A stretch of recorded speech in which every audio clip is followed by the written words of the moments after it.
나눌 말씀은요, 창세기 12장 10절에서 20절까지의 말씀입니다. 계속해서 창세기를 지금 살펴보고 있는데요. 오늘 이 말씀을 통해서 또 주시는 하나님의 은혜가 또 우리에게 있게 하시고, 또 그 은혜를 받은 우리들이 세상 속에서 참 그리스도인으로 살아갈 수 있는 우리 모두가 되었으면 좋겠습니다. 우리 교독하도록 할게요. 제가 먼저 읽고, 그러면 성도님 읽고, 이런 식으로 교독하도록 하겠습니다. 12장 10절입니다. 그 땅에 기근이 들었으므로 아브라함이 애굽에 거류하려고 그리로 내려갔으니 이는 그 땅에 기근이 심하였음이라. 그가 애굽에 가까이 이르렀을 때 그의 아내 사레에게 말하되 내가 알기에 그대는 아리따운 여인이라.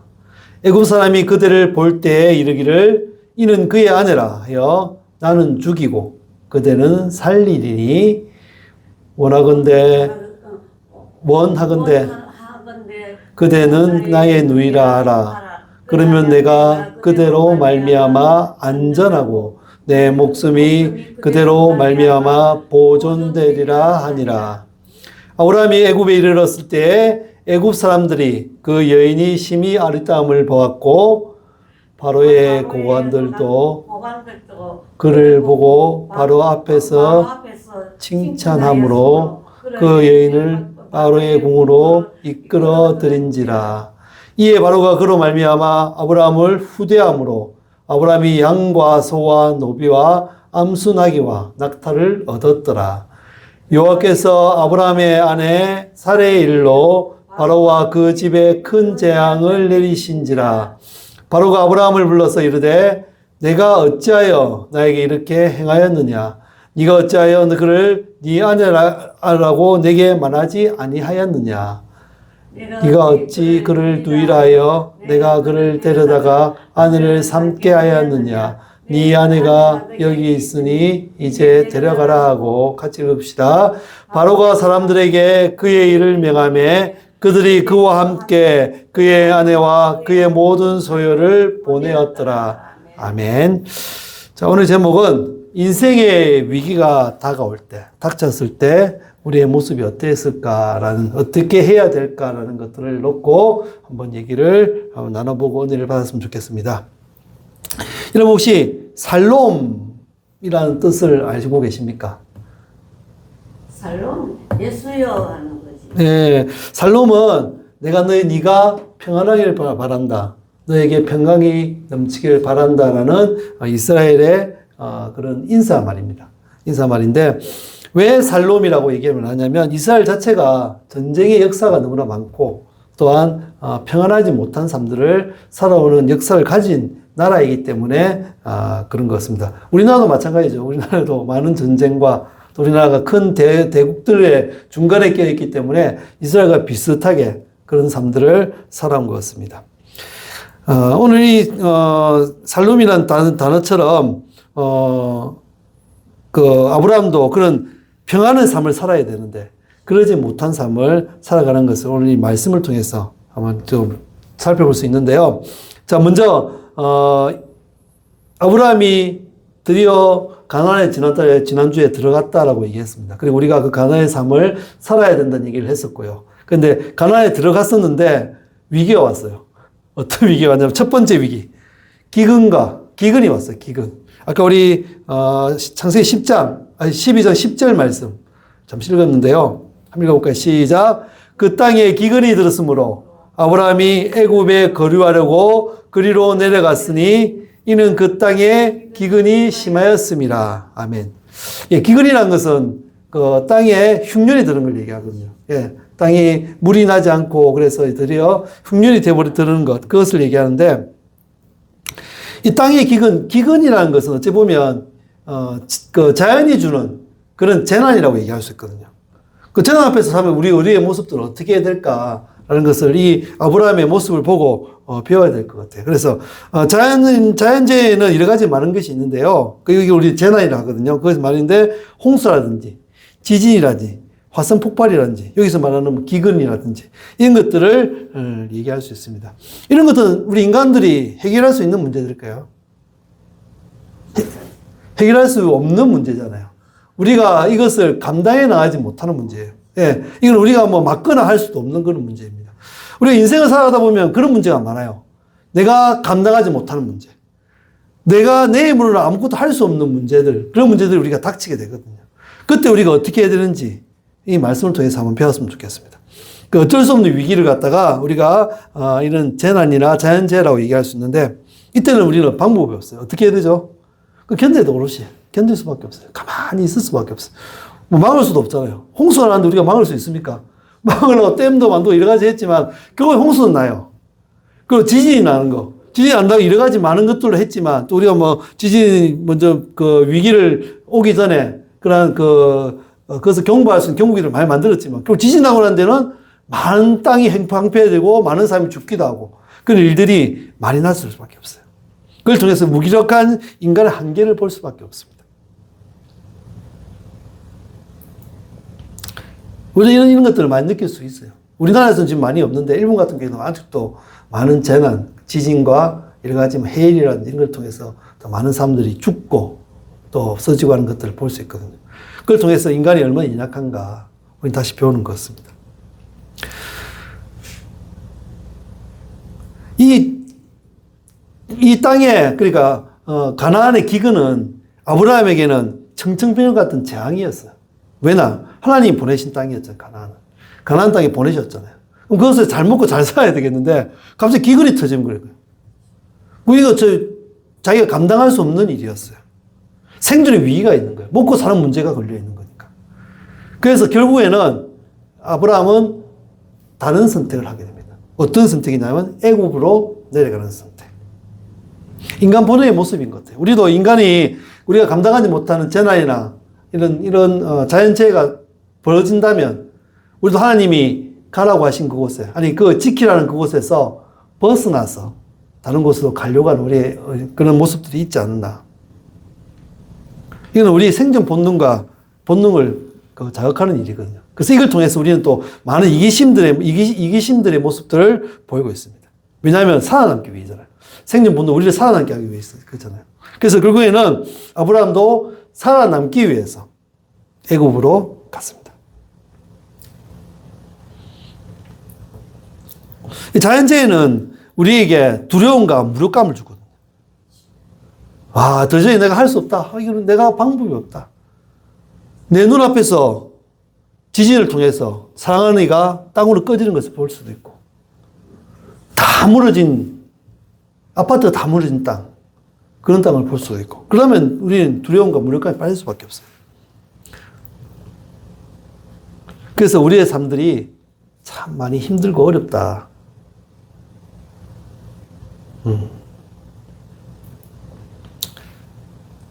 그것을 느낄 수 있는 게 바로 이런 자연재해에 대한 인간의 무력함들을 느낄 수 있습니다. 아까 말했던 아브라함의 선택은 애굽으로 내려가는 거였습니다. 아브라함이 선택했던 거 사실은 어떻습니까? 이해가 됩니까? 이해가 되죠? 안 돼요. 나도 이해가 갑니다. 만약에 지금 우리나라에 지금 큰 지진이 나가지고 아무도 살 수 없는 곳이 됐다. 그럼 어떻게 돼요? 피난 가야 되잖아요. 피난 가서 떠나야 되잖아요. 하나님이 이게 지키래서. 예? 지키래서. 근데 우리는 그거 떠나야 돼요. 근데 그 아브라함의 그 선택은 어떻게 보면 인간적인 모습으로 봤을 때는 지혜로운 선택일 수도 있어요. 왜냐하면 애굽이라는 곳이 나일강을 끼고 있었거든요. 기근이라는 것은 물이 없는 거잖아요. 나일강이 있으니까 그 나일강을 통해서 그 기근이 다 이렇게 해결될 수도 있잖아요. 또 풍부한 곡창지대였거든요. 그 애굽 자체가. 정말로 우리 전라도처럼 진짜 넓은, 예, 그런 것들이 많았기 때문에 가는 게 맞아요. 인간의 지식으로 봤을 때 옳은 거였습니다. 그러나 아브라함은 실수를 한 거예요. 왜냐? 제일 먼저는 하나님께 묻지 않았다는 거예요. 이런 일이 생기면 우리는 하나님께 먼저 물어야 됩니다. 하나님 보내신 곳이었는데, 하나님 함께 하신다는 곳이었는데, 그것이 가나안이었는데, 그 가나안 속에 힘들고 어려운 일, 내가 감당하지 못한 일이 생겼으면, 그렇다면 오히려 하나님께, 하나님, 아이고, 이건 도저히 내가 감당할 수 없는 일입니다. 하나님, 내가 어떻게 할까요? 라고 물어야 되는데, 그러지 않고 그것을 떠났습니다. 그것이 하나님이 지시한 땅, 하나님 가라고 하신 땅, 내가 너에게 복을 주겠다 하는 그 땅이었는데, 우리는 그것을 떠나오는 아브라함의 그 실수가 있었습니다. 그건 아마 아브라함이 하나님의 약속을 잊었기 때문입니다. 망갔기 때문에. 우리 하나님은 많은 약속을 하셨습니다. 언약을 주셨습니다. 그러나 우리는 것들을 많이 잊어버려요. 그래서 이런 실수들을 우리도 많이 합니다. 내가 감당하지 못하는 일이 생겼을 때. 우리는, 하나님이 함께 하시는구나. 하나님이 말씀만 하면, 하나님이 나아가기만 하면, 하나님이 다 해결해 주실 것인데, 그것을 잃어버린 거예요. 하나님이 잊어버린 거예요. 그래서, 결국에는 애굽으로 내려가게 됩니다. 그걸 통해서 또 더 큰 위기를 맞게 되죠. 자, 두 번째 위기. 살해의 미모와 거짓말에 대한 얘기. 창세기 12장 11절부터 13절까지 말씀. 제가 한번 읽어 드릴게요. 그가 애굽에 가까이 이르렀을 때 그의 아내 사레에게 말하되 내가 알기에 그대는 아리따운 여인이라. 애굽 사람들이 그대를 볼 때 이르기를 이는 그의 아내라 하여 나는 죽이고 그대는 살리리니. 원하건대 그대는 나의 누이라 하라. 그러면 내가 그대로 말미암아 안전하고 내 목숨이 그대로 말미암아 보존되리라 하니라. 아멘. 자, 이게 무슨 내용이냐면 이 아브라함 당시를 우리가 족장 시대래요. 족장 시대는 그곳에 이제 이런 그 구락별로 이렇게 족장이 있고 족별로 이렇게 모여 살았었는데 다른 사람들이 그곳에 가게 되면 그 안에 있는, 거기에 있는 사람들과 이제 융합하기가 쉽지 않았어요. 왜냐하면 같은 가족이 아니었기 때문에. 또 그것을 들어오게 되면 그것이 위기가 될 때가 많이 있기 때문에. 근데 그게 넘어감으로 인해서 그 안에 속해 있던 사람들로 인해 들어오는 사람들이 위기를 또 맞을 수 있어요. 배척하기 때문에 그 사람을 죽일 수도 있거든요. 또 그 당시에는 힘 있는 사람이 힘 약한 사람들의 것을 뺏을 수 있는, 왜? 다 법이나 이런 것들이 다 정해져 있지 않았었기 때문에 뺏을 수 있는 것이 있는 그런, 시기였기 때문에. 또한, 이쁜 아내가 있으면, 힘센 사람이 그 아내를 뺏어올 수도 있어요. 그 사람을 죽여버리고. 그런 게 있었거든요. 그러니까 이제 아브라함이 그걸 알기 때문에 아브라함이 이런 깨를 낸 거예요.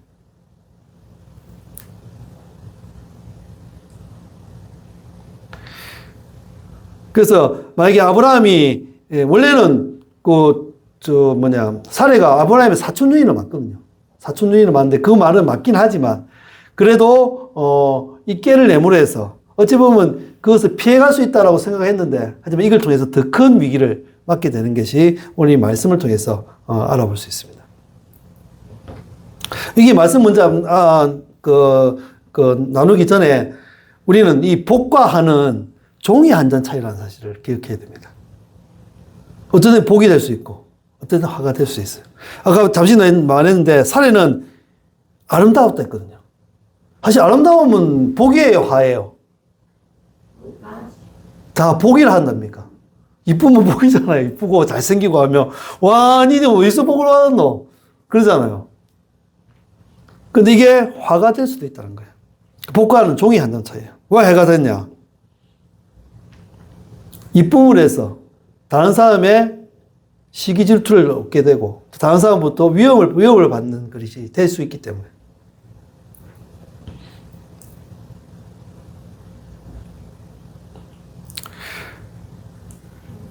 아브라함이 생각하지 못한 것은 아까 하나님 자신을 잊어버렸다 했잖아요. 망각했다는 뜻입니다.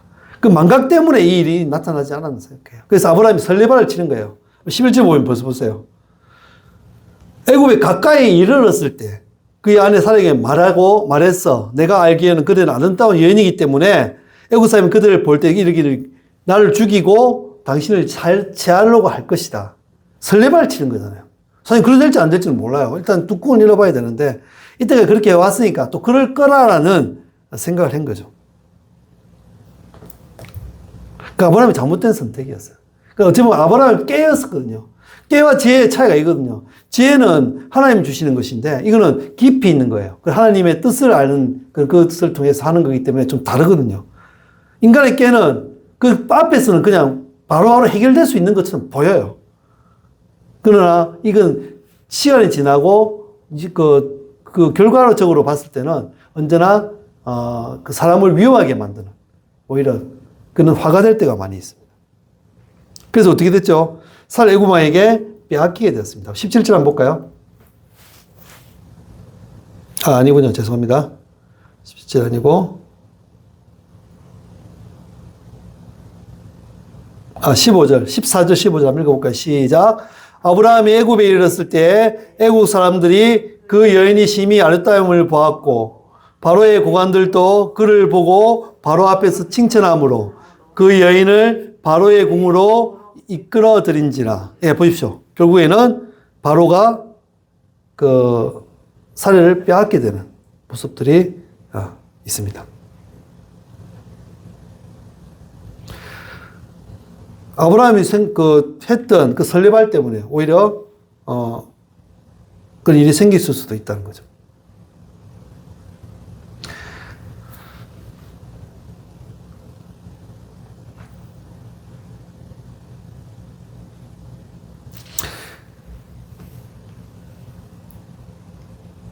이때 애굽 왕은 아브라함보다 더 큰 세력을 가지고 있고 더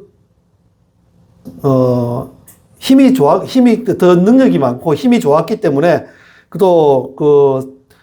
아브라함을 충분히 이길 수 있었거든요. 아브라함은 그것을 어떻게 할 수 있는 방법이 없었어요. 그러니까 하나님의 적극적 개입이 일어났습니다. 17절 한번 볼까요? 시작.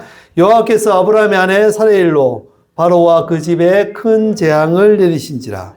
하나님 적극적 개입이 있었죠. 인간을 해결하지 못할 때는, 그리고 급박할 때는 하나님이 적극적으로 개입을 하시는 경우가 많이 있거든요. 그 개입을 통해서 하나님은 결국은 해결을 해 주십니다.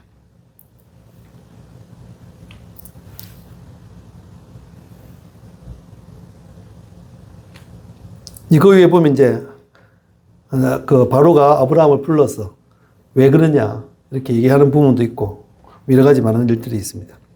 그렇다면 우리가 보면 어쩌다 보면 우리의 선택들이 참 많잖아요. 우리 잘못된 선택을 하잖아요. 그럼 하나님은 그걸 잘 아시잖아요. 다 아는 분이니까, 전지전능하신 분이니까. 근데 하나님 왜 그 선택에 대해서 침묵하고 계실까? 여기에 대해서 한번 오늘 생각을 한번 해봤으면 좋겠습니다. 먼저 하나님 왜 침묵을 하시냐? 우리의 잘못된 선택에 대해서. 침묵하시는 첫 번째 이유는 자유의지의 존중입니다. 하나님 우리의 자유의지를 주셨거든요. 우리가 그냥 로봇가 아닌 하나님을 정말로 스스로 선택하고 하나님을 사랑할 수 있는 존재로 만드셨거든요. 그래서 하나님이 그것에 대한 그 배려 때문에 하나님은 먼저 우리에게 먼저 침묵하시는 경우가 있습니다. 왜냐하면 우리도 그렇잖아요. 애들을 키울 때 애가 이것을 잘못할 때가 있어요. 그러나 그것을 그냥 보고 있을 때가 있거든요. 왜냐하면 그걸 통해서 걔가 사랑하는 자이기 때문에 혹시 그럴 수도 있고 또 여러 가지 그걸 통해서 또 여러 가지를 배울 수 있기 때문에 그런 건데 일단은 하나님 우리를 사랑하는 자녀이기 때문에 그리고 자유의지를 존중하셨기 때문에 먼저 침묵하시고요. 두 번째는 경험을 통해 우리가 배우는 것들이 있다는 거죠. 그 성장도 할 수 있다는 것을 얘기하시는 거예요. 실패와 고난이 주는 그 유익들이 많이 있거든요. 하나님 그것을 아시기 때문에 침묵하시고요. 세 번째는 하나님의 주권과 섭리 때문에요. 우리의 모든 선택은 잘못된 선택까지로 하나님 그걸 통해서 하나님 섭리 안에서 그것을 이루어 가십니다. 하나님 모든 것을 합력하여서 선을 이루시는 것처럼 이루어 가셔서 하나님 뜻대로 만들어 가시기 위해서 하나님은 그냥 보고 계실 때가 있습니다.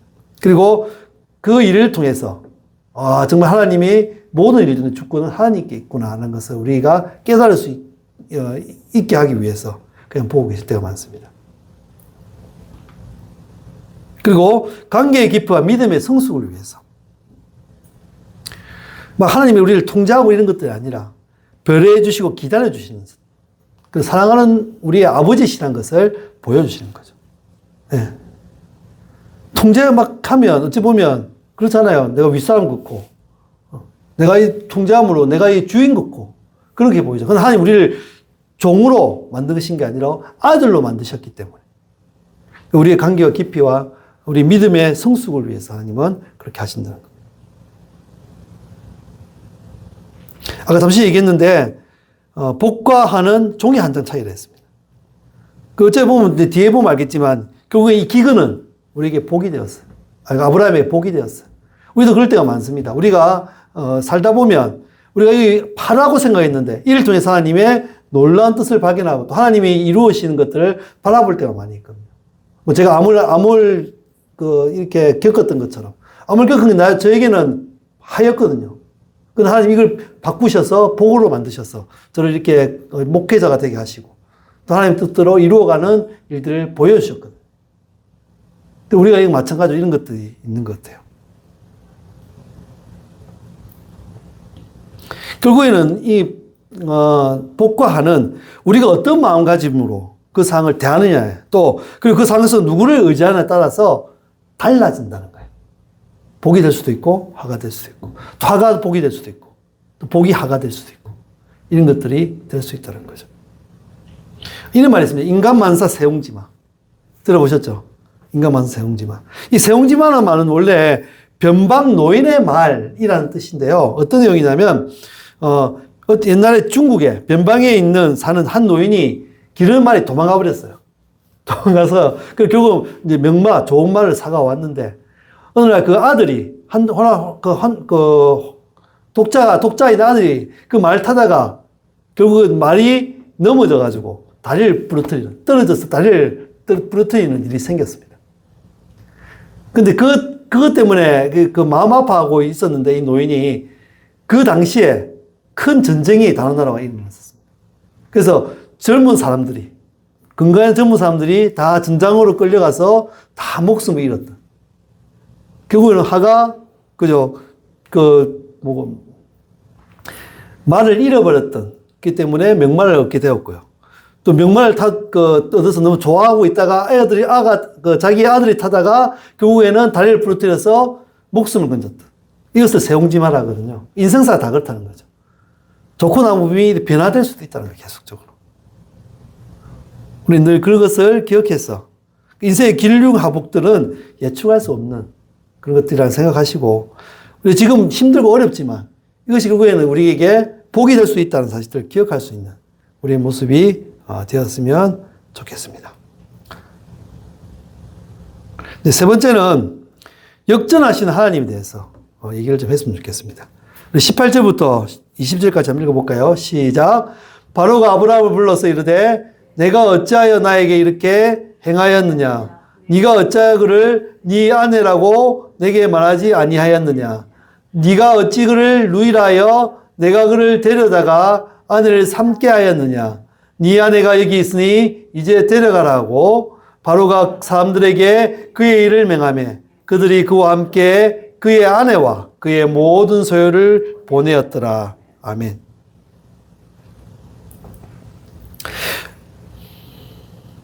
먼저 역전하신 하나님은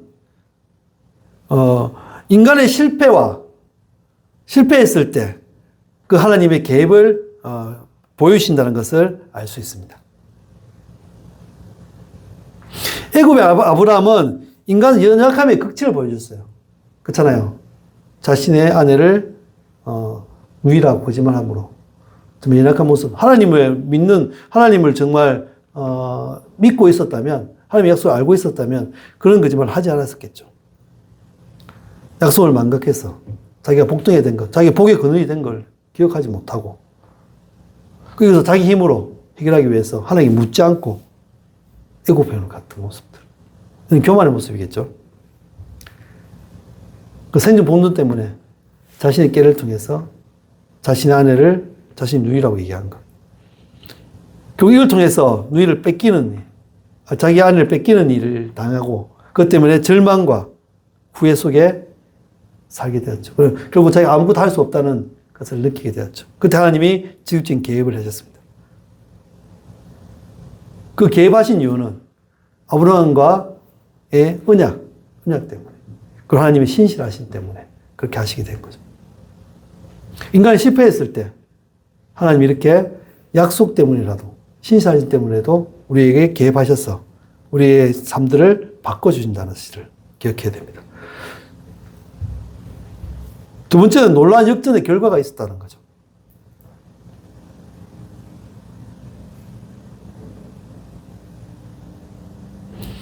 아까 우리 18절에 본 것처럼 아브라함의 17절에 보면 큰 재앙을 내리신다라는 말씀을 하거든요. 이 재앙은 바로의 죄도 있겠죠. 남의 아내를 취하려고 했던 죄. 그리고 아브라함을 위해서 낸 죄예요. 재앙이었습니다. 이걸 통해서 사례를 다시 돌려받는 것. 돌려주게 하고. 그리고 아브라함을 책망하고 애굽에서 추방하는 일을 바로가 했었죠. 이걸 통해서 아브라함은 은혜를 받았어. 어떤 은혜를 받았냐면 자기 목숨을 구하게 됐죠. 처음에는. 예, 아내를 통해서. 그 말했죠. 가게 되면 죽임을 당할 수도 있다고. 그러나 그래서 목숨을 구하게 되었고, 그리고 아내를 돌려받게 되었고, 또 거부가 되었어요. 왜냐하면 거기서 아내가 아내를 자기 여동생이라 얘기하고 속이고 주물해서 많은 선물을 받았을 거예요. 근데 그 선물까지도 다 가지고 나올 수 있어요. 그리고 인간의 노력과 지혜로서는 우리는 그것을 극복할 수 없고,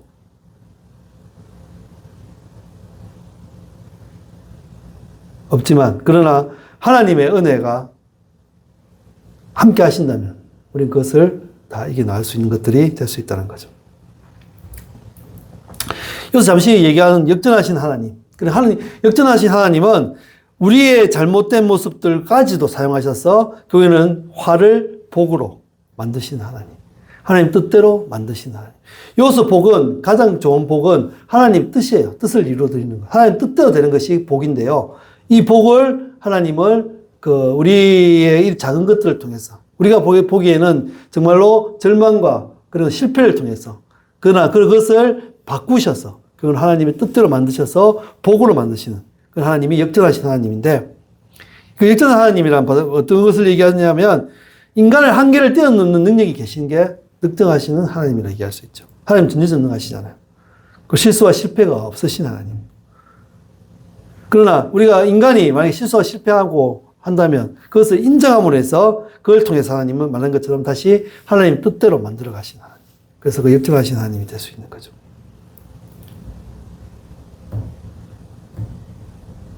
그 역전하시는 또 하나님은 신실한 언약의 하나님이에요.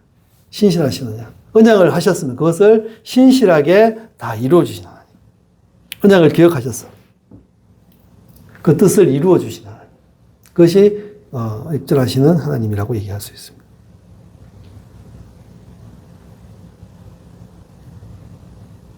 또 역전하신 하나님은 인간을 겸손하게 만드신 하나님. 인간을 겸손하게 만들어 그 겸손을 요구하시는 하나님. 인간이 가장 실패하고 인간이 망할 수밖에 없는 것은 오만함과 그 교만이거든요. 교만함을 교손을 맡으신 하나님이시죠. 오만함과 교만을 통해서 바닷가에 떨어진, 정말로 그래서 자기가 치수 높은 것처럼 잘난 것처럼 하다가 결국엔 그걸 통해서 나라가 떨어지잖아요. 떨어지고 난 이후에 자기가 얼마나 약한 존재인지 다시 하나님 앞에 푹푹하고 겸손을 배우는. 그래서 그 겸손을 통해서 하나님을 알게 하고 또 그걸 통해서 승리하는 것들을 누릴 수 있는 삶이 되게 하시는 하나님. 그게 겸손하신 하나님.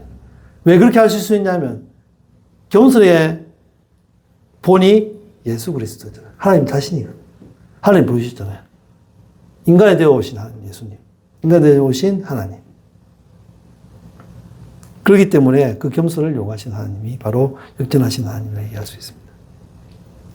그리고 우리가 생각하는 위기를 기회로 바꾸시는 분이 하나님이시라는 것. 우리가 생각하기에 재앙과 파멸이에요. 이걸 통해서 하나님은 하나님 계획을 이루어 가신 것을 볼 수 있습니다.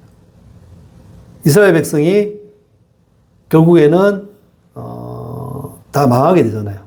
이스라엘 백성이 결국에는 다 망하고 다 뿔 뿌려뜨지고 다 포로로 잡혀가고 근데 그걸 통해서 이스라엘 백성이 정말로 다시 한번 재건되어지고 하는 모습들을 통해 하나님 그 계획을 통해서 하나님의 나라를 이루어 가시는 것들을 보여주시거든요. 그걸 통해서 알 수 있고 그리고 인간의 한계와 나약함을 알게 하셔서 하나님만 의지하는 사람으로 만들어 가시는 것. 그 하나님 사랑을 깨닫게 하는 것. 이것들이 바로 역전하신 하나님의 모습이라고 얘기할 수 있습니다. 우리는 세상을 살아가면서 뭐 좋을 때도 많이 있습니다. 좋을 때도 많이 있고, 예. 늘 기쁘고 감사할 때도 많이 있지만 힘들고 어려울 때가 더 많아요. 그럴 때 우리가 어떻게 해야 될까? 그럴 때 우리가 어떻게 해야 될까? 그럴 때 우리는 여기서 얘기하시는 것처럼, 우리 오늘 얘기했던 것처럼 하나님 앞에 겸손과 예, 그런 모습으로 나아감으로 말미암아 우리를 다시 한번 세우신 하나님. 예. 그걸 통해서 복을 화로 만드시고 화를 복으로 만들 수 있는 하나님을 의지함으로 역전하신 하나님을 바라볼 수 있을 것입니다.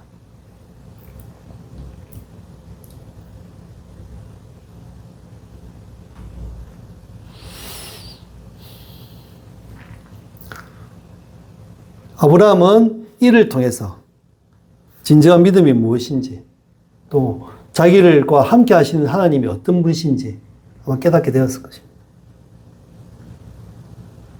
우리의 복은 내가 잘 나가고 나의 능력이 더 늘어나는 것이 아니라 내가 얼마나 더 약한 자이며 내가 얼마나 더 부족한 자이기 때문에 날 지으신 하나님이 나의 주인 되시고 그분이 아니면 내가 안 된다는 사실을 깨닫는 그 자체가 우리가 다시 한번 다시 한번 화가 복이 되는 삶이라는 사실들을 기억해야 될 것입니다. 우리 위기가 올 때 하나님께 돌아가야 돼요. 하나님께 돌아가야서 그 위기에 주시는 하나님의 뜻이 무엇인지 다시 한번 깨닫고 그 하나님께 영광 돌리는 삶을 살아야 할 것입니다. 아브라함을 보면서 우리는 그것을 배워야 됩니다. 하나님은 우리의 화를 복으로 만드시는 역전하실 수 있는 하나님이십니다. 그것을 깨닫는다면 우리는 아브라함보다 더 위대한 것들을 볼 수 있는 사람들이 되어질 것입니다. 역전하신 하나님, 그 하나님을 늘 기억할 수 있는 우리 되었으면 좋겠습니다. 인생의 위기가 다가올 때 우리는 그 역전하신 하나님을 기억해서 그분께 나아가서 그분께만 알릴 수 있는 우리 모두가 되기를 소원합니다. 우리 모두 살롬할 수 있는 사람들이 되어 주십시오. 위기가 다가올 때 그 하나님께 나아갈 수 있는 상남교회 모든 성도님 되시기를 주님의 이름으로 축원드립니다. 아멘. 기도 잠시 하겠습니다. 사랑의 하나님 참으로 감사드립니다. 우리의 부족함을 인해 우리가 인생의 위기가 다가올 때 우리가 하나님을 의지하지 못할 때가 많이 있었습니다. 하지만 이제 그것을 위기가 올 때 하나님께 나아감으로 우리 역전하신 하나님을 늘 기억해서 그 하나님 때문에 모든 것을 맡길 수 있는, 그래서 내가 하나님이 우리의 주인 되심을 다시 한번 선포하며 그 하나님이 우리와 함께 하심을 기억할 수 있는 우리 모두가 될 수 있도록 도와주시옵소서. 그래서 인생의 위기 때마다 하나님께 나아가며 하나님께 모든 것을 의뢰하며 하나님 되심을 기억할 수 있는 우리 모두가 될 수 있도록 도와주시옵소서. 예수님 이름으로 기도합나이다. 아멘. 우리 찬양